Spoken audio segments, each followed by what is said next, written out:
Hello, and welcome to this candidate forum for Forest Lake Mayor.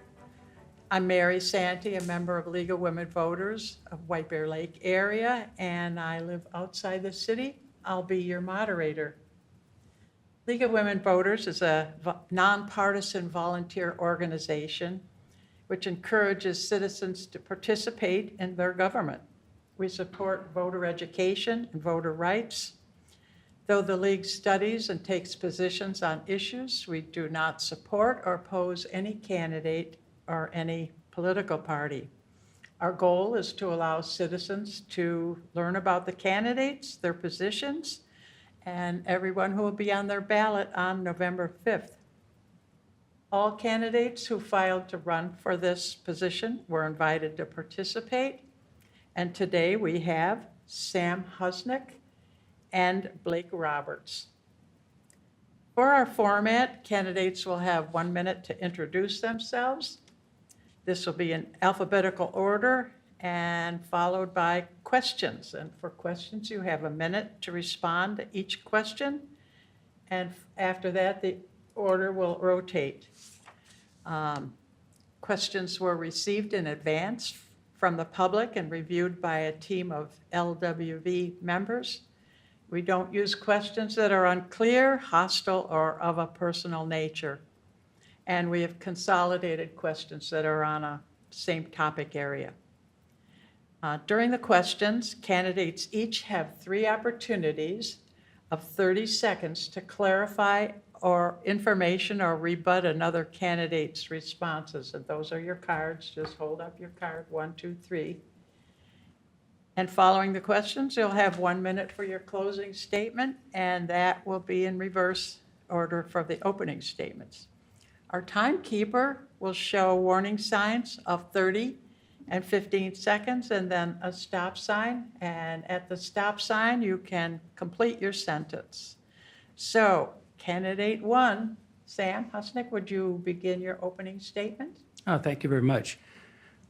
As you know, I'm Sam Husnick. I'm a lifelong resident of the city of Forest Lake. My wife has been a resident here since 1970. Before that, I started school here in 1953, to give you an idea how long I've been here. And we've been married 55 years. We have 2 sons, 2 grandkids.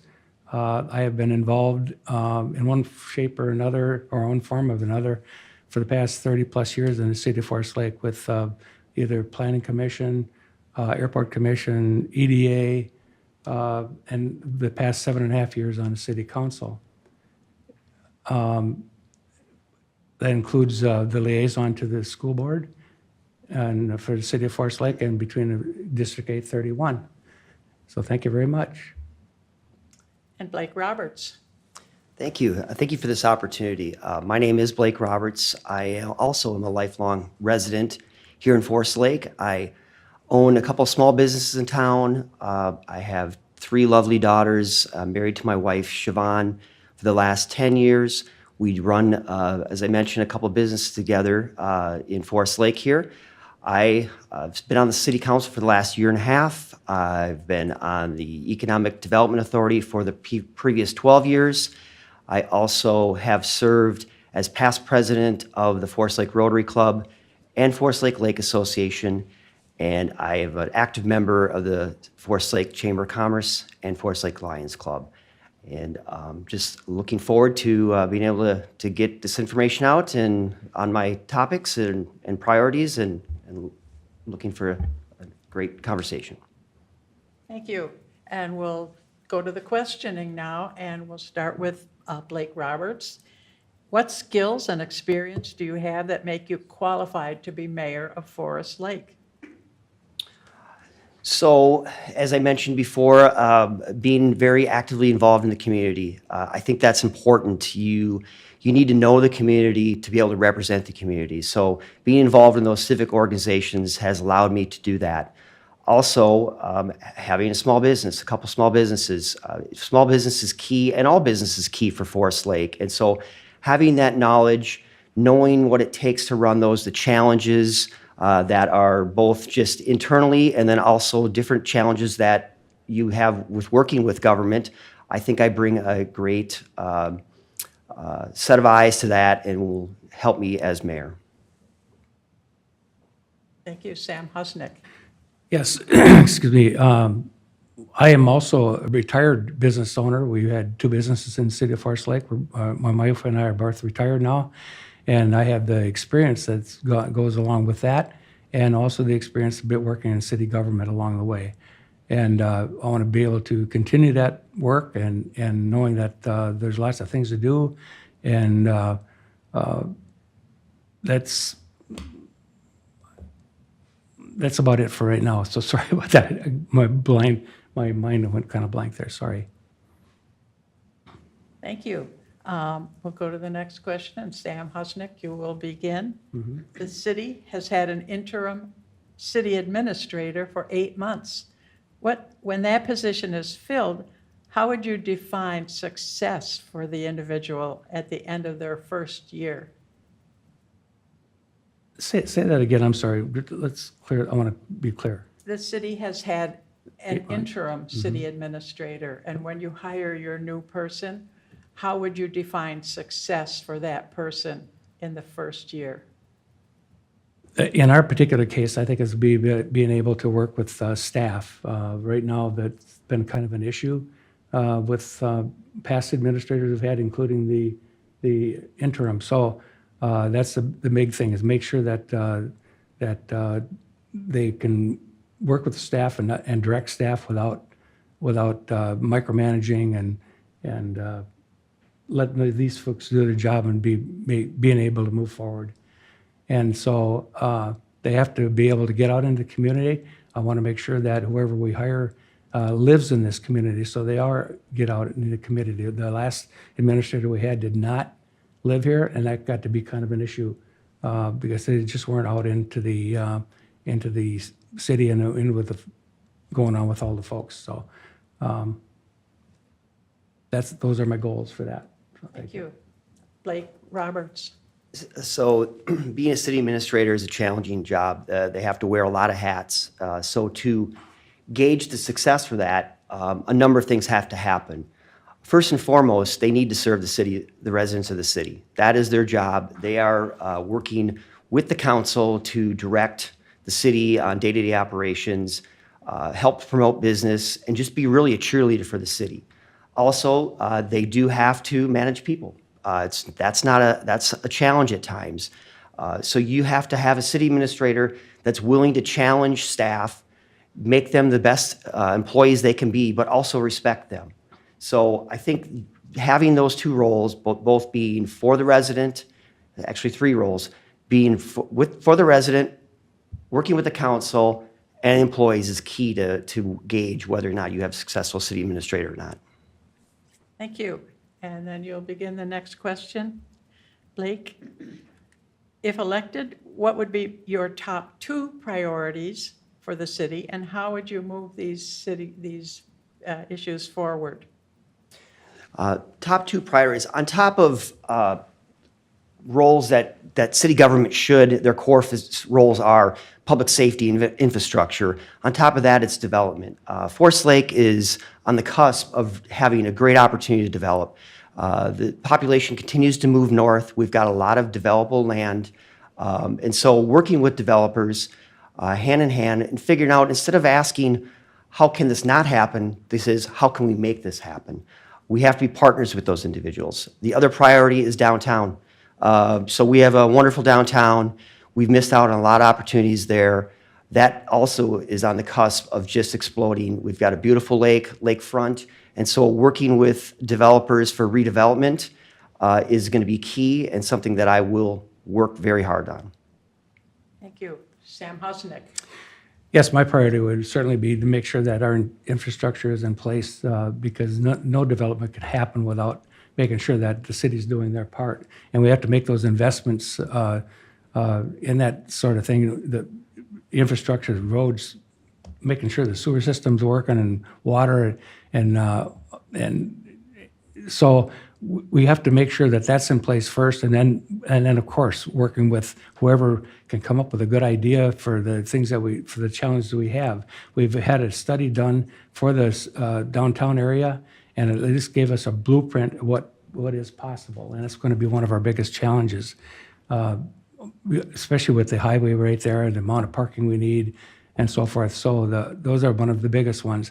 Also, we have some land that is shovel-ready, and we did need to promote that and to make sure that the developers know that's there and we can get it going, whatever that happens to be.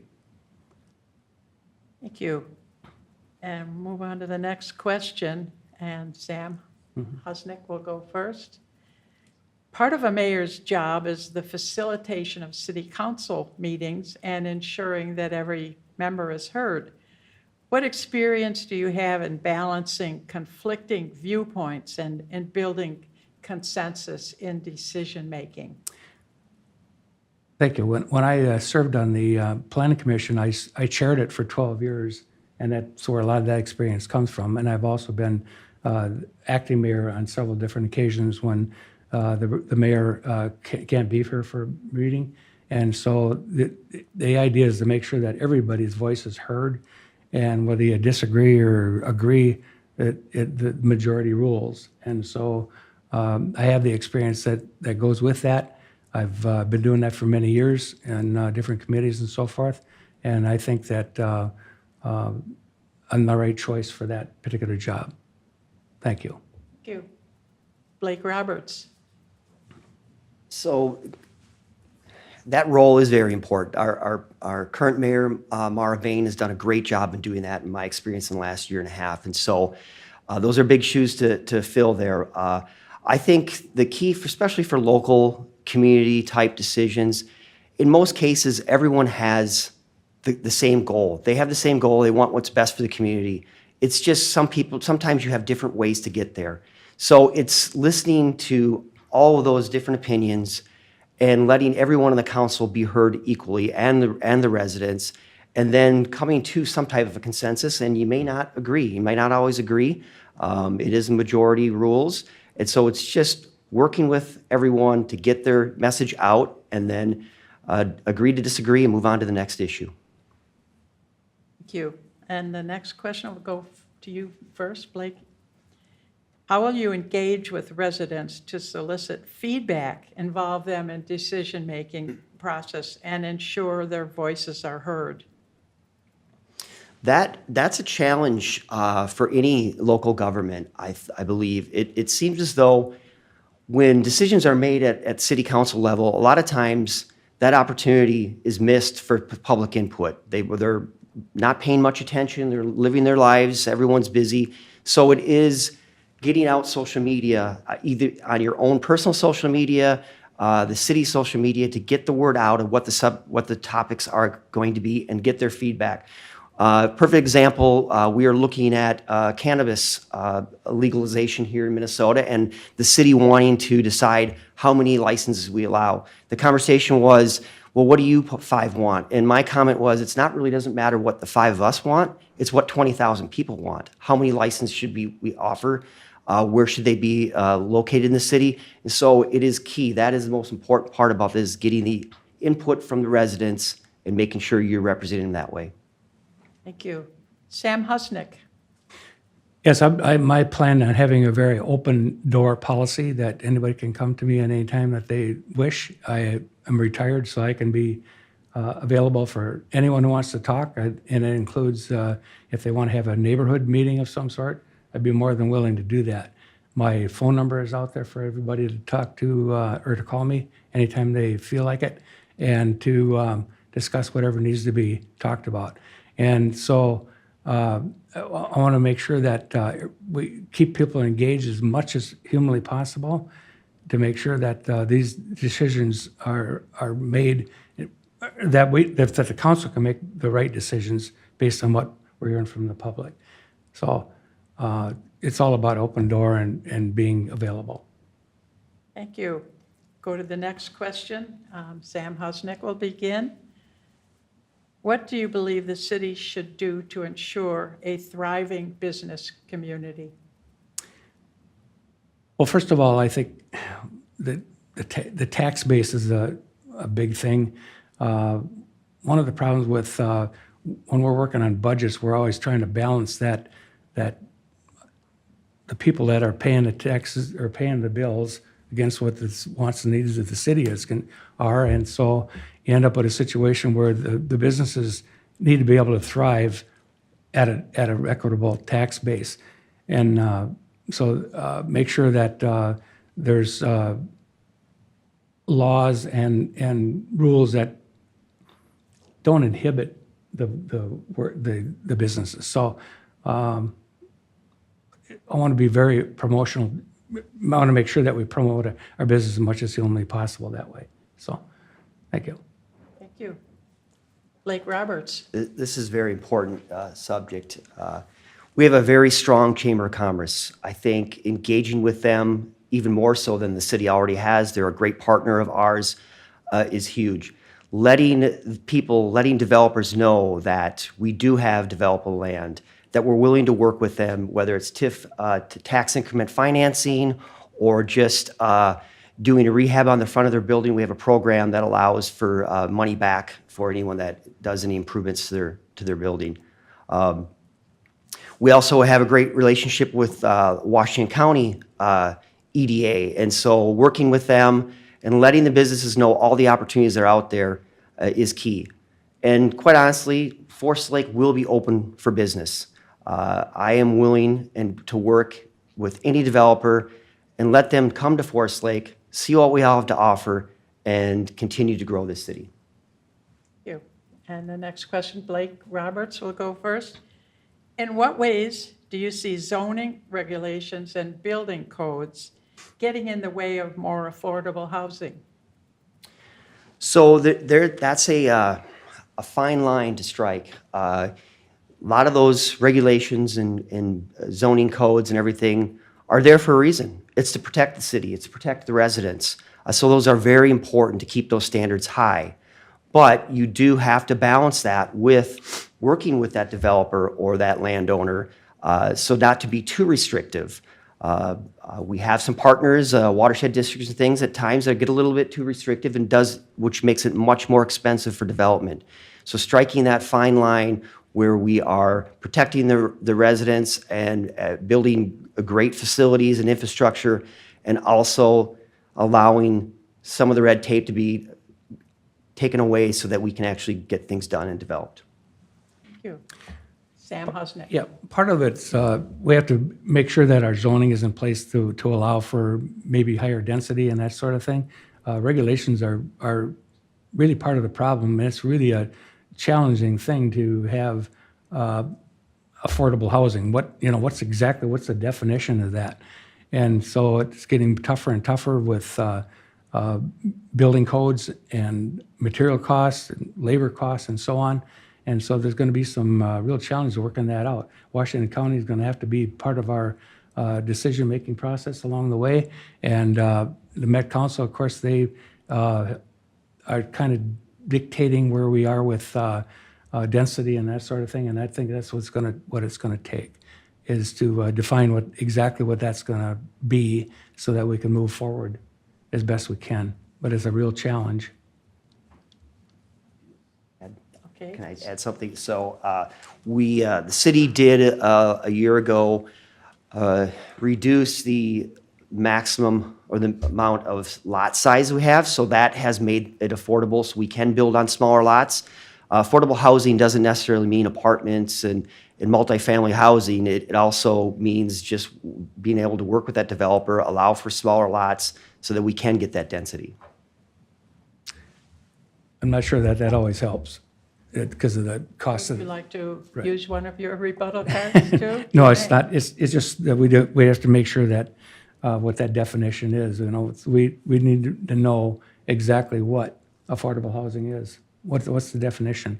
So because it isn't necessarily just smaller lots. We have done that, and it's been good. So, all right.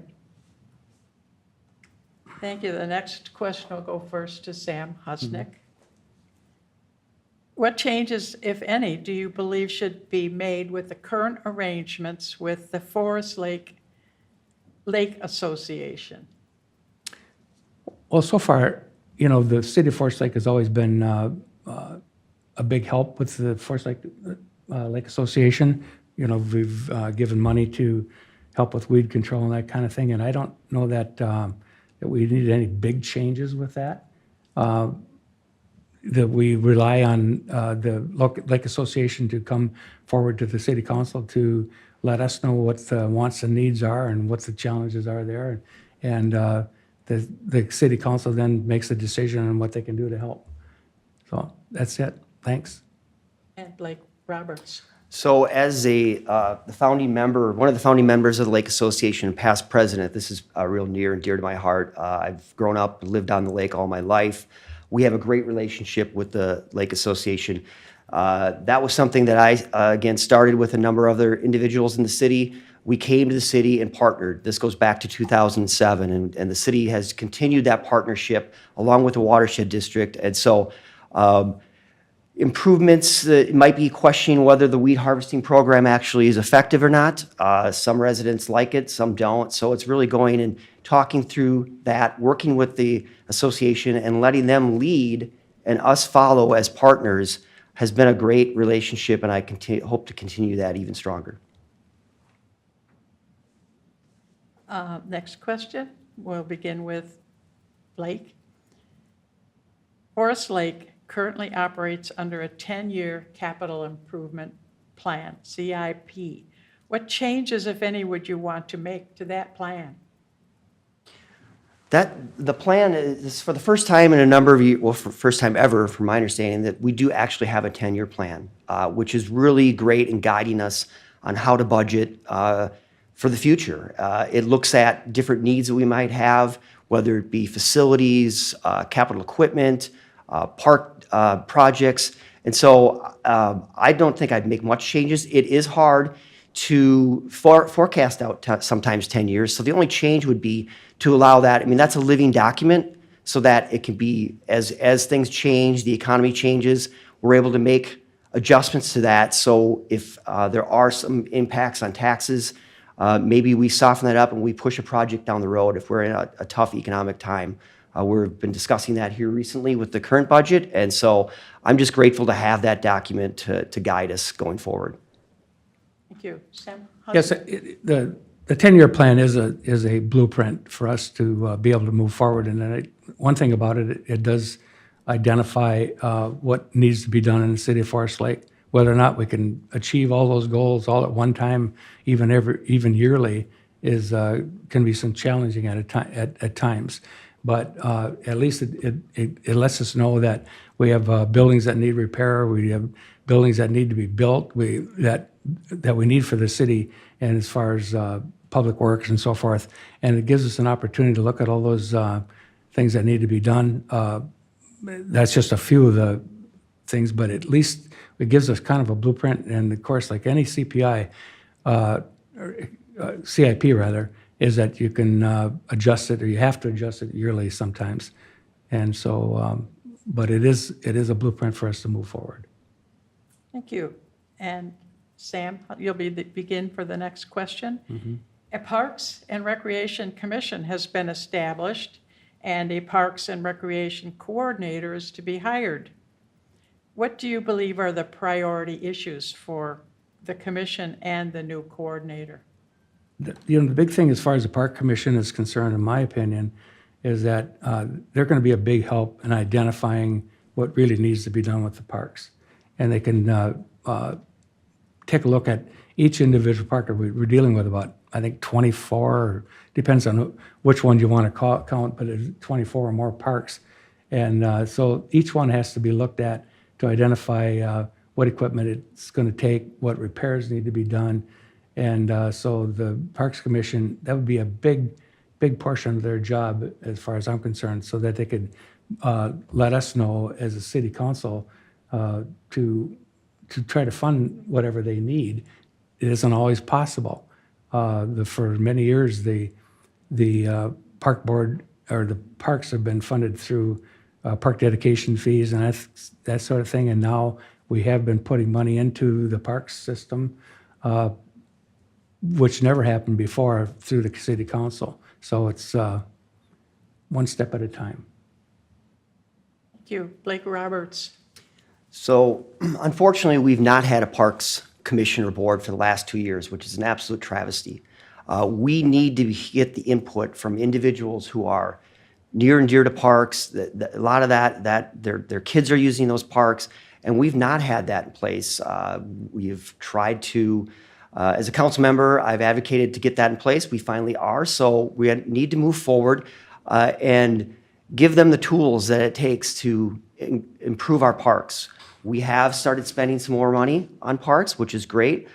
We have a number of regional ones, that partnerships with the school district out at Fenway. And so it is going to be giving them the tools, letting them know what their budget is, and listening to what that commission says. Because part of the reason why we lost that commission was they were not being listened to by the previous council or staff. And so it's key to have their input and listen to it and agree to what they want to do or their input. Thank you. Next question. Go to Blake Roberts first. Forest Lake does not have someone on staff dedicated to code enforcement. As mayor, would you support adding a code enforcement officer to the city budget? Why or why not? It's a great question. So we have debated this for 2 years now. Code enforcement is very important. It's something Forest Lake has lacked for years. We need to clean up the city. We also have to clean up our own property. The city has a number of properties that we're not even maintaining. So we need to the residents need to hold us to the same level. So I think once we do have the new city administrator, I'd be open to see what that person's opinion is. If the current staff has the bandwidth to have that code enforcement officer, potentially it's a part-time job with another role in the city. But we have to increase our code enforcement, but we have to do it in a way where we're not infringing on property owners' rights, which I'm a big advocate for. Sam Husnick. My issue with code enforcement is I absolutely believe that we need a code enforcement officer. The issue I've always had with it is to not be too intrusive. In other words, the statement I've used a couple times at the city council level is we didn't want Barney Fife walking through people's backyards. Well, it turns out you can't do that sort of thing. And it's a very important job because there are lots of places in the city of Forest Lake that need to be cleaned up, and there has been some active activity trying to get some of that done. Why people don't take pride in their property is beyond me, but it definitely needs something that for a long time we've been lacking. So I would advocate that we move forward with a code enforcement officer within confines, within regulations. Thank you. Next question, Sam Husnick, you'll go first. Mm-hmm. What concerns do you have, if any, about expansion of the Forest Lake Airport? The Forest Lake Airport is one of these things that I've been involved in for a long, long time. And one thing about the expansion of the airport, so far, there's very little we can do as far as expanding it.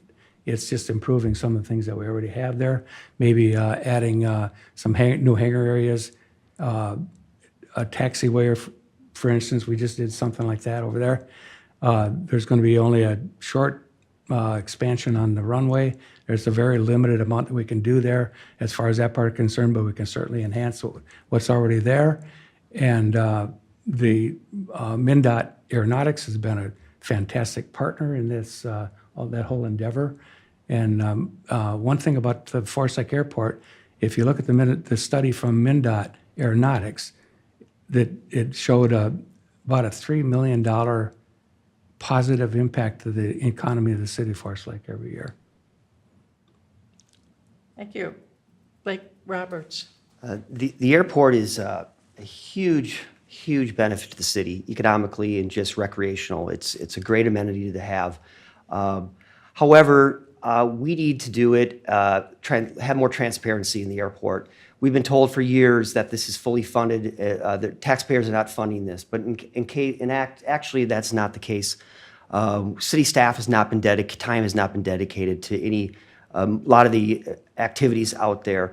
And we also need to be fully aware that, you know, everyone needs to be on the same line as far as regulations out there. There's people running businesses out there. There's people that allegedly are living out there. And so we need to go in, do some hangar inspections, make some areas commercial-wise, and let's make it more than just where some people hang out and fly once in a while. Let's make that a huge economic positive that actually can be. Thank you. Rebuttal, please. You would like to make a rebuttal? I Yes. would, yeah. One thing about the funding, there's always been a huge misunderstanding about the funding. The funding from the MnDOT Aeronautics is totally funded by the people who are involved in general aviation. Same thing with the local share. The leases the lease money that's collected, the fuel taxes that the city collects, and the profits, not fuel taxes, but they collect the profit on it, on the fuel. The taxes go directly into MnDOT Aeronautics. It goes into the federal aviation system. And that's why we can get jobs done out there, projects done for 5 cents on the dollar. And the local share comes directly out of that amount that we spend within the airport commission. Thank you. Oh, All right. I think that is opposite of what my point is on transparency. The numbers will show out here this upcoming year about dollars that are spent out there. Now that we are accurately accounting staff time to the airport fund, it probably will end up being in a deficit, unfortunately. And if that means we have to fund that through the levy, I'm not completely opposed to that, but let's be transparent.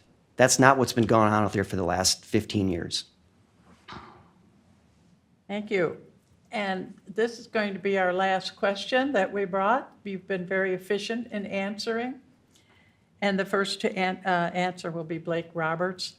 What steps will you take to ensure financial transparency and accountability in city government? Well, as I just spoke to, I mean, that has not been going on out at the airport.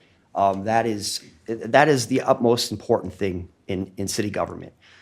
You have to be accountable for every dollar that's spent and have answers as to why dollars are spent or where they're coming from, what department, what funds. Is it coming from the sewer fund? Is it coming from the water fund?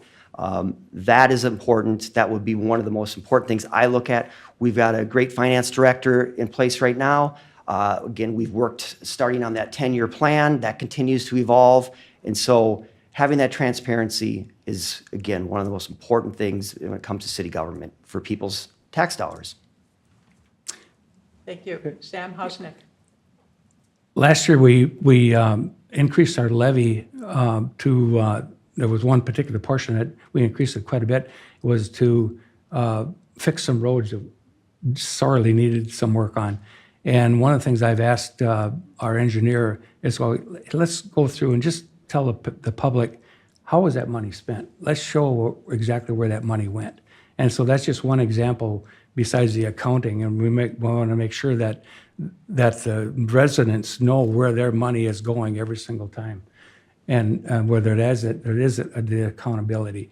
And I think that where we're lagging sometimes is that we don't explain very well where that money went and how it was used. And so I think we could do a better job of that. The accountants that we have here are fantastic, and everything is accounted by the penny. But I don't think we always get the message out exactly how that money was spent. Thanks. Thank you. And we'll now turn to closing statements, where you'll have 1 minute to explain your interest and your qualifications. First, we'll begin with Blake Roberts. Thank you. Again, I appreciate the opportunity here today to speak. As mentioned before, a lifelong resident. I bleed for this city. I think it is on the cusp of some major great things that can happen. I'm the person that can bring it to the next level. My opponent talks about being involved for 30 years. I think it's time for a fresh new look on things. I have the ability, I have the the range to do this, and I look forward to being able to serve Forest Lake, not just the businesses, but the residents, visitors that are coming into the city, and look forward to being your next mayor. Thank you. Sam Hosnick. And I will talk about the 30 years experience I have. And one of the things that you have to always consider is that you're one vote on a council, no matter what the situation is. And but I have the time to invest in this city now that I'm retired, and I've always had the time even when I wasn't retired. And so I can make things move because I want to have an open door policy where I can talk with developers and residents and new people that come into the city of Forest Lake and promote the fact, all the good things that we have in this city, which is the lake and the airport and the golf courses and so forth. So as mayor, I can make that happen. Thank you. Thank you. And that concludes our forum for Mayor of Forest Lake. Thank you to our candidates for putting yourself forward and for coming to give your statements to the public. Our website, lwvwbla.org, has listings for all of our candidates' forums and links where you can submit questions for them. You can view recordings of this forum and all our completed forums on YouTube. Channel League of Women Voters, White Bear Lake area. You can also look for it on cable channel and their YouTube channel. Thank you, and make sure to vote. Early voting is underway and will be open until November 4th. Election day is Tuesday, November 5th. Thank you. Thank you. Exercise your opportunity to vote.